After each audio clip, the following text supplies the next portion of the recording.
नमस्कार मंडळी, स्टार प्रवाहावरील लग्नानंतर होईलच प्रेम या मालिकेच्या पुढील येणाऱ्या भागामध्ये आपण बघणार आहोत की पार्थ हा काव्याला पाणीपुरी खायला घेऊन गेलेला असतो आणि पाणीपुरी खाऊन झाल्यानंतर पार्थ काव्याला बोलतो की आज मी जे तुमच्यासाठी केलं आहे, मला विश्वास आहे की एक दिवस तुम्ही देखील माझ्यासाठी हेच कराल आणि ही पाणीपुरी तुमच्यावर उधार आहे, असे बोलून दोघे जण गाडीमध्ये बसून निघून जातात आणि काव्या त्याला काहीच उत्तर देत नाही।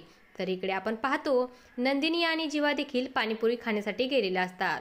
त्यावेळेस जीवा हा पाणीपुरी खाण्यासाठी नकार देतो आणि नंदिनी पाणीपुरी खाऊ लागते। त्यावेळेस जीवाला देखील पाणीपुरी खावीशी वाटते आणि दोघे मिळून पाणीपुरी खाऊ लागतात।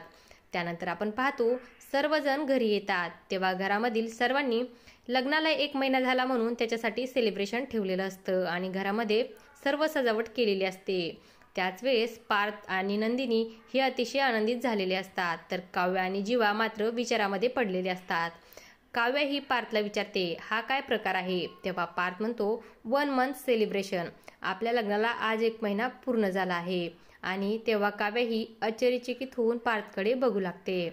आता पुढे येणाऱ्या भागामध्ये पार्थ, काव्य, नंदिनी व जीवा यांच्यामधील मतभेद कशा प्रकारे मिटणार हे पाहणं अतिशय रंजक ठरणार आहे। अशाच मालिकांच्या नवनवीन अपडेट्स पाहण्यासाठी आपल्या चॅनलला सबस्क्राईब करा आणि व्हिडिओ आवडला असेल तर लाईक आणि शेअर करायला विसरू नका। धन्यवाद।